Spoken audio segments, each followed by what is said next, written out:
제가 먼저 읽습니다. 욥기 1장 1절. 우스 땅에 욥이라 불리는 사람이 있었는데 그 사람은 온전하고 정직하여 하나님을 경외하며 악에서 떠난 자더라. 그에게 아들 7과 딸 3이 태어나니라. 그의 소유물은 양이 7,000마리요 낙타가 3,000마리요 소가 500결이요 암나귀가 500마리며 종도 많이 있었으니 이 사람은 동방 사람 중에 가장 훌륭한 자라. 그의 아들들이 자기 생일에 각각 자기의 집에서 잔치를 베풀고 그의 누이 3명도 청하여 함께 먹고 마시더라. 그들이 차례대로 잔치를 끝내면 욥이 그들을 불러다가 성결하게 하되 아침에 일어나서 그들의 명수대로 번제를 드렸으니 이는 욥이 말하기를 혹시 내 아들들이 죄를 범하여 마음으로 하나님을 욕되게 하였을까 함이라. 욥의 행위가 항상 이러하였더라. 하루는 하나님의 아들들이 와서 여호와 앞에 섰고 사단도 그의 가운데 온지라. 여호와께서 사탄에게 이르시되 내가 어디서 왔느냐? 사탄이 여호와께 대답하여 이르되 땅을 두루 돌아 여기저기 다녀왔나이다. 여호와께서 사탄에게 이르시되 내가 내 종 욥을 주의하여 보았느냐? 그와 같이 온전하고 정직하여 하나님을 경외하며 악에서 떠난 자는 세상에 없느니라. 사탄이 여호와께 대답하여 이르되 욥이 어찌 까닭 없이 하나님을 경외하리이까? 주께서 그와 그의 집과 그의 모든 소유물을 울타리로 두르심 때문이 아니니이까? 주께서 그의 손으로 하는 바를 복되게 하사 그의 소유물이 땅에 넘치게 하셨음이니이다. 이제 주의 손을 펴서 그의 모든 소유물을 치소서. 그리하시면 틀림없이 주를 향하여 욕하지 않겠나이까? 여호와께서 사단에게 이르시되 내가 그의 소유물을 다 내 손에 맡기노라. 다만 그의 몸에는 내 손을 대지 말지니라. 사탄이 곧 여호와 앞에서 물러가니라.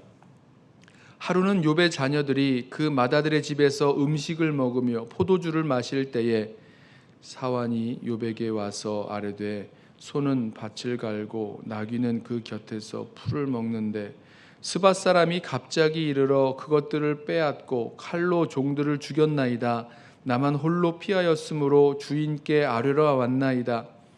그가 아직 말하는 동안에 또 한 사람이 와서 아뢰되 하나님의 불이 하늘에서 떨어져서 양과 종들을 살라버렸나이다. 나만 홀로 피하였으므로 주인께 아뢰어 왔나이다. 그가 아직 말하는 동안에 또 한 사람이 와서 아뢰되 갈대아 사람이 새 무리를 지어 갑자기 낙타에게 달려들어 그것을 빼앗으며 칼로 종들을 죽였나이다. 나만 홀로 피하였으므로 주인께 아뢰러 왔나이다.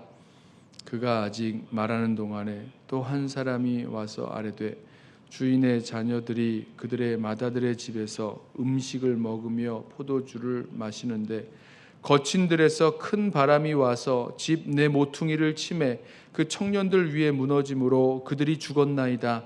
나만 홀로 피하였으므로 주인께 아뢰러 왔나이다 한지라. 욥이 일어나 겉옷을 찢고 머리털을 밀고 땅에 엎드려 예배하며 이르되 내가 모태에서 알몸으로 나왔사온즉 또한 알몸이 그리로 돌아가올지라. 주신 이도 여호와시요 거두신 이도 여호와시오니 여호와의 이름이 찬송을 받으실지니이다 하고 이 모든 일에 욥이 범죄하지 아니하고 하나님을 향하여 원망하지 아니하니라. 아멘. 오늘부터 욥기 말씀을 우리 함께 묵상하게 됩니다.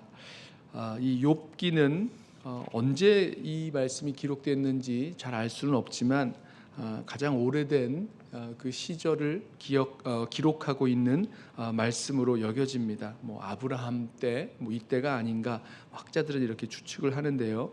그때 우스 땅에 욥이라고 불리는 이름이 욥이라고 하는 사람이 있었습니다. 성경은 이 욥이 어떠한 사람인지 반복해서 설명하기를 온전하고 정직하여 하나님을 경외하며 악에서 떠난 자다라고 말씀합니다. 정말 큰 칭찬이 아닐 수 없어요. 그 사람의 삶을 보았을 때 하나님 보시기에도 정말 온전하고 정직하여 하나님 경외하며 악에서 떠나 있었던 이 욥이라는 사람.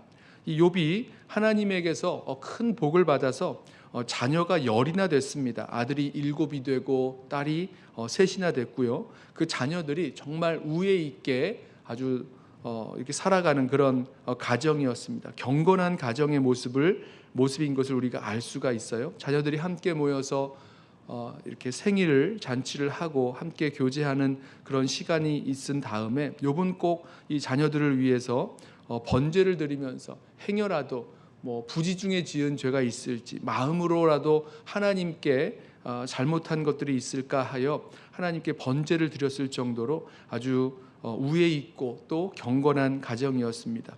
소유도 어마어마했죠.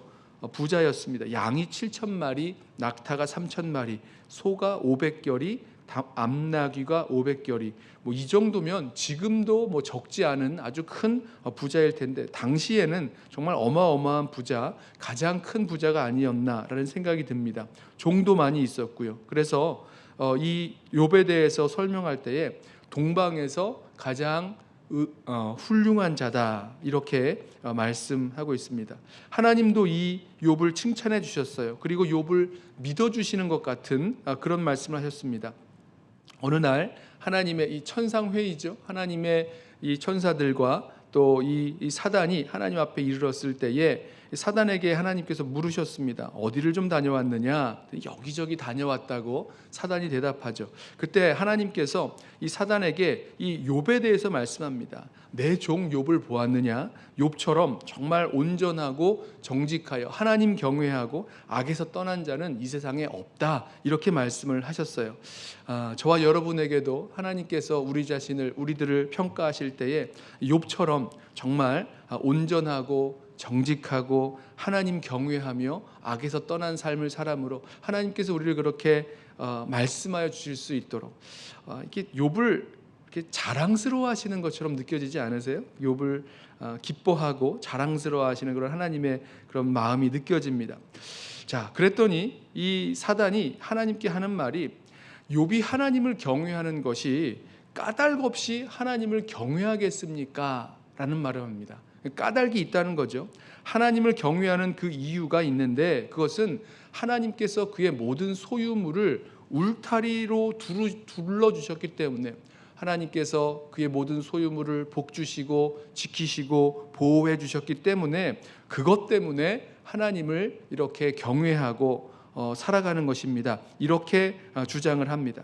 하나님 말씀하세요. 그래? 그러면 내가 너의 모든 소유물을 욥의 모든 소유물을 다 맡길 테니까 한번 그 소유물을 한번 이렇게 다 가져가 보아라. 이렇게 말씀을 하시는 거죠. 무슨 말씀입니까? 사단은 이 욥이 까닭 없이 하나님을 경외하겠나이까? 그러니까 까닭이 있어서 하나님께서 뭔가를 주셨고 보호해 주셨기 때문에 그 소유물 때문이다라고 말씀하고 있는데 하나님은 말씀하시는 거죠. 욥은 그렇지 않다는 겁니다. 욥에게는 그런 어떤 하나님이 주신 무엇 때문에 소유물 때문에 하나님을 경외하는 것이 아니라 다른 이유가 있는 거죠.